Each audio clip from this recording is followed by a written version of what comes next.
everyone. It's Carrie. I'm Carrie.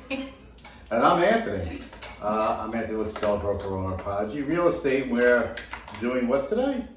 The Staten Island stats of the month. So that would be August.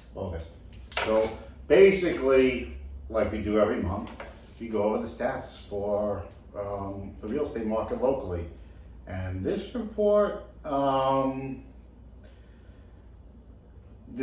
it keeps confounding the imagination, these reports as we do them. So like when you think you're just about to develop a trend, the opposite seems to happen the following month. And I think from last month to this month, sorry, is that on? Is my mic on? Yes. Okay, good. We just want to make sure. I tend to do that. I tend to put the mic on, not even know, and then have to check. But so the market's basically looking like we were looking at some trends earlier. You know, from the last couple of months, things were kind of trailing downward, and it looks like right now things are actually beginning to maybe sway in the other direction again, meaning to the upside. But there's some interesting stats, and we'll go over each one of them individually, especially the ones that, you know, we really think are the most pressing for the leading indicators, where those are going. Because if you are going to be on the market soon, you should know exactly what's going on, because it definitely helps with your expectations. Because the last 3 months were not great. But this is a little bit of a change that happened here. Over the last, I'd say, over the last two reports, you know, so almost a full quarter before you develop a trend. This has been historically happening throughout real estate for the last 3 years. When it seems like there'll be a trend breaking downward, something changes it back to the upside. And I think that's what this report's going to reflect, that we have not developed a trend. We're still in very choppy waters. Do you agree, Carrie? Yes, I do. I'm sure she does. When will you disagree with me? Is that next month's video? We'll see. We're going to have to give a compilation of Carrie's objections in one video. But anyway, I won't put you on the spot. I know. But let's get into it, Carrie. So what do we have for the first month? What do you have for the first stat? Yes. So the days on the market have decreased year over year 23% and month over month 14%. So that's one of the biggest leading indicators that still seem to be I just don't get it. This is where it's been going up progressively, right? Month over month for the last few months. It's like days on the market's gone up. In August, it's down a full 23%. It's down 18 days from last year at this time, and down 10 days from last month, which is like a head scratcher, because it looked like things were going to slow down a little bit, but this is showing that it really hasn't. But you know, the other stat gets even more wilder. So The month's inventory? yeah. Yes. What's that at?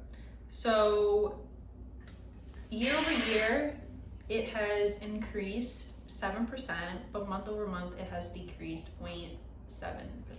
Yeah. 0.7, yes. Yeah, 0.7. That's so month over month. Okay, so up a full 7%. Month's inventory is up 7%. So this is where the mixed data it's so unusual to see a year-over-year difference in average days on the market, but month's inventory increasing. So people must be putting on their houses, yeah. Active listings are up, so not much. But it's really showing that the month's inventory numbers, things that have slowed down, and the leading indicator right now says where the days on the market and month's inventory are kind of going, there's an inverse relationship, to say the least. So, you know, so that's really the interesting thing in this report, is the days on the market is down 23%, but the month's inventory has increased year over year 7%. Not much. but 4 months 4.27, a little bit less than July, but definitely above where it was in August of last year. But then the other stat that's really interesting is the next one, which is the Sale to list price ratio. Yeah. So that's 98.4%, but it has increased year over year 10% and increased month over month 70%. that's I mean, 0.7%. 0.70 and 0.10, yes. Yes, so basically year over year it's flat. So the year over year difference in sale to list price ratio. So it went from 98.3 last year. July was 97.7. It's back up again. So sale to list price ratio, this is the price the person took as a discount from their list price. The average has dropped, 0.1% basically year over year, and 0.7% month over month. A little bit of negotiation room. This is not typical of the market, like that you would assume that things have slowed down, but it was trending in that direction. 97.7 was probably the lowest number. 97.7% was probably the lowest number in about 3 years on Staten Island on the sale to list price ratio. But like I said, it finds the market seems to find the bottom pretty quickly and bounces off of it, bounces higher, because even the sold median listing price, right? I mean, that's up. We'll get into the sold median listing because that's. Mm-hmm. So that has increased year over year almost 5% and month over month 0.80%. Right. So you basically, the sold median keeps creeping up. This is the median listed price, meaning you have people are buying up at $699, $699 now compared to $668 a year ago. So that's considerable. So again, like the numbers are not matching up really well to really develop a consistent trend. And like I said, this is one of the oddest things ever to have happen. But I didn't even notice that. I'm just paying attention to my stats. There's all sorts of things going on in this office. Yes. Okay. Okay. So the next thing is the pending listings. Yes. So that has decreased year over year 0.65% and month over month increased 0.50%. Right. Sorry, I keep. Pending average listing, yeah. Yes. Pending averages, again, it's just pretty much flat. So the pending average listing is still flat from a year ago, a little bit lower. It's mixed. There's nothing really here that's not notable to say it's flat. So basically, we're at a flat, we've basically been flat on the pending average listed price for the, this is the average listed price of houses that are under contract at the moment, to be clear. Okay, so that's that number. So this has been flat basically throughout the year and month over month. There's really nothing notable here. So it does seem like the market is leveled out from that perspective. I was maybe see that kind of drop a little bit, but no, it's not. It doesn't seem to be happening. Really, it's interesting in the next. Sold average listings. Yeah, so that has increased year over year 10% and month over month 2%. Sold average listing, it's 9%. So the sold average listed price is up. So this is $746,000. $746,000 is the sold average listed price of houses that are being sold on Staten Island, or at least reported in the MLS. August of last year was $679. This is again an upward trend that shows that things have kind of accelerated a little bit more than I would project it would happen. And again, this seems to be a theme. We've done these reports so many times, and it's like, you think you're gonna see a downward trend for a period of time, and it was for like a couple of months, things were really slow. And now this report kind of throws water on the whole thing. I mean, there's a couple of things here that aren't obviously great, but they're more past tense than they are in the leading indicators. We're about to get into them now. Yes. So the sold average sale, that has increased year over year 10% and month over month 3%. Yeah, sold averages. Yeah.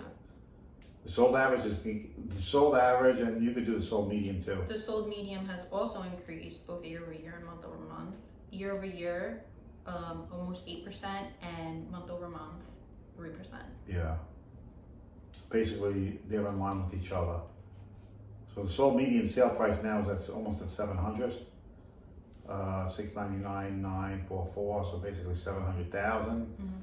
Sold average sales over 700,000.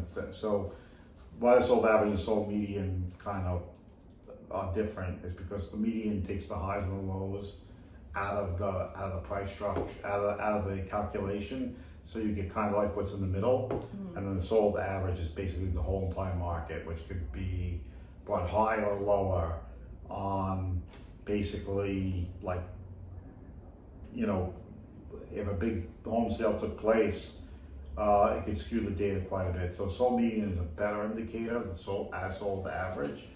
But again, up 10% year over year on the sold average and 7% year over year on the median.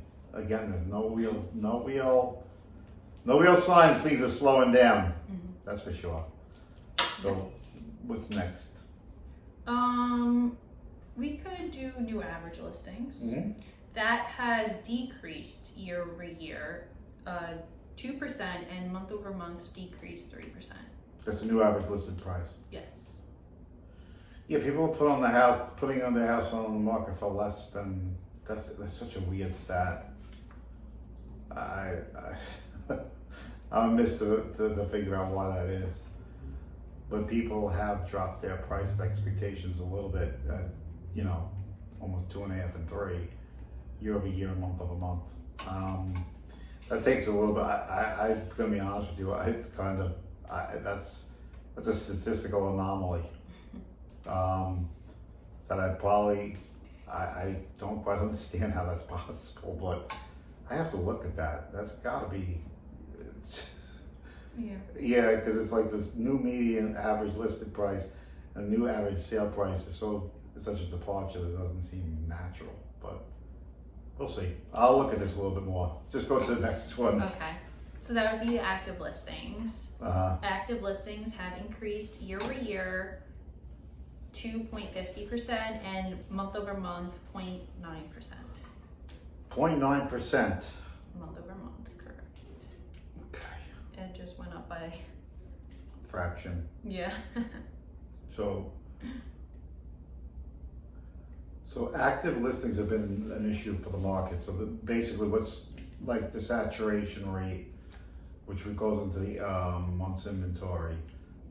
Basically it's flat month over the same. Basically there's a one house difference between, but the one thing that is noticeable is that there are more houses than there were a year ago, right? The year over year difference is a little over 2% more houses on the market. It was only 1,099 last year, about 1,100. This year, 1,127. Not much. It's a slight edge up in active listings. So I think it's a nothing burger. The market has kind of found the bottom somewhere here, because it seems like, and I think that's going to change in the next month too, because rates definitely, we've seen activity pick up based on the rates coming under 6. So that's one of these stats that, these are mind-boggling numbers, by the way. It's very hard to understand what the heck is, and I've been doing this a long time. So when you read these numbers, it's like, okay, what the heck is going on here? But 14%, the new listing being 14% difference month over month is probably just, that's a seasonal number, so I wouldn't be too concerned. Okay. Well, the pending listings have increased year over year 6%, and month over month. Yeah, about 0.30, 0.40. Yeah. point four. Yeah, so basically nothing, it's flat. It's basically been a flat, it's under 1%, so there's really nothing different between last year and this year. But I would give caution to people because this is where pricing structures and things like that will probably weigh a little bit more. The market is basically found the bottom, but it's not gonna come up to numbers that probably in the past people wind up moving up to. Meaning that sometimes in an accelerating market, you could price your house higher and then like the market will actually catch up to the price. This scenario doesn't seem to be painting that picture. Pricing structure will matter moving forward. I just think that's something that you have to really calculate. Because there's nothing in the pendings that I would say indicates that there's an acceleration in the market at all. This is basically, I hate to say this is basically a flat report overall. I don't think there's much here to talk about, to be honest with you. The only notable thing, which you'll get now, which is the sold listings. Yes. So that has decreased year over year 4%, and month over month increased 0.80%. It's down 4%, right? Yeah. So that's an interesting stat right there. So year over year, from last year to this year, the sales are down almost 5%, which is considerable.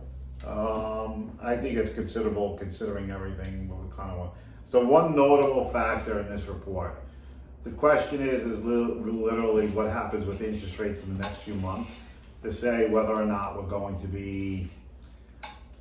This is really I'm telling you now, there's something that is indicative of a market kind of reversing itself and maybe going back up again. So we've seen a couple of months where it's been shaky, but the market always seems to be finding a bottom. And we've seen this multiple times for the last 3 to 4 years. We've basically seen the market kind of bounce. It's like, it seems like a trend would develop and then all of a sudden a bounce.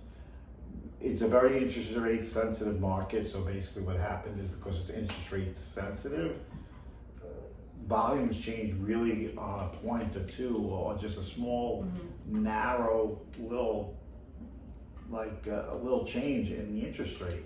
We've seen this time and time again. So the good thing is anybody going on the market, the next 2 weeks I think are going to probably be one of the best you'll see in the next, maybe for the next 6 months. You probably have a good window here if you're selling that interest rates likely next week they're going to make the Fed's going to make their announcement that the interest rate has changed. Basically, probably I think it's on par for a 1/4 point drop. That doesn't necessarily mean that interest rates are going to fall for mortgages as well, but it's usually enough to say.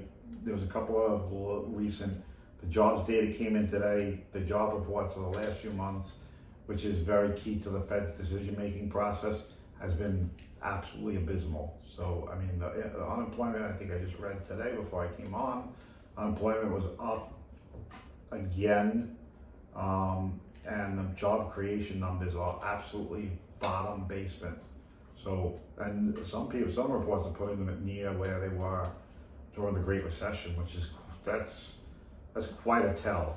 So there's a lot of people, I think now they said the Fed had looked at a report, I know some Fed members looked at a report that said now there's about 2 applicants for every single job. Now, go back to the pandemic, just after the pandemic, it was,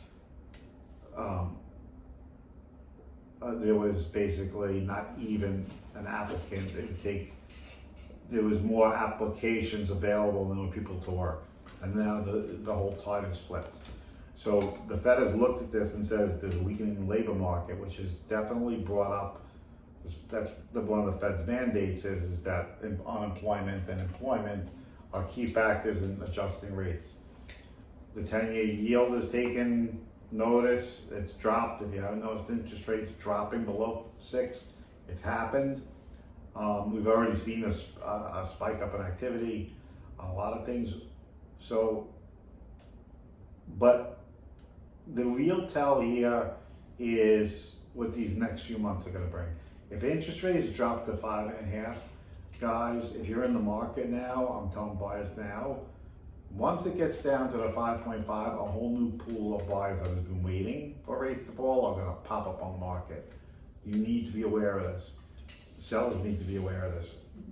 Don't be reactive, be proactive about it, because what usually happens is they'll wait, they'll see the rates drop, then people will already put the house on the market, and then by the time they get the house on the market, guess what happens? Rates go back up, and then the market slows down. Have we seen it? I've seen it 1,000 times. Just be ready as quickly and as, if you're in the market, these next 3 weeks will probably be some of the better 3 weeks we'll see over the year. And I do believe it'll taper down at some point. So once you get through this, it's not like you got a lot of buyers regardless, because of just the home prices. It's not like that many people are available to purchase a home. The question really becomes is how quickly the market absorbs them out of it will determine like the next 6 months. Even if rates stay the same, there'll be a spurt and then it could just kind of fall off again. This has happened time and time again. We've seen it happen multiple times. And I can't say this seems to be a theme that's played out over the course of the last post-pandemic real estate market, which is fits and starts, fits and starts, fits and starts, fits and starts. Every month seems to come in a little, we've kind of established a long-term trend of obviously prices going up. That's definitely slowed. So it's slowed down to the point where like the averages and everything else seem to be flat. They're not really coming up a bit, but in this report, it says they're up year over year. What was it? The average sale price was up, sold average sale price was up 2% month over month and 10% on the year. That's significant. So it's one of those things. There's so many factors involved that I probably could get into why that's happening, but it's a very asset-rich market, as I could say. So that's definitely a problem. That's more of a policy thing than it is anything else. But for sellers, it's going to be an interesting time. If you put the house on the market in the next few weeks, I think you're in really good shape to capitalize on lower interest rates than you were just a month ago.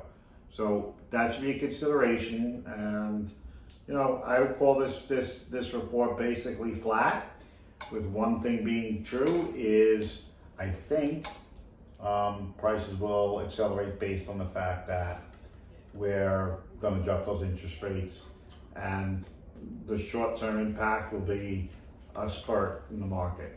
How long that lasts is, that's the real question. If it can continue. But that's what we have for you anyway. And all right. So have a great day, everyone. We'll see you in a week for the other stat report. New Jersey, yes. New Jersey. Ciao.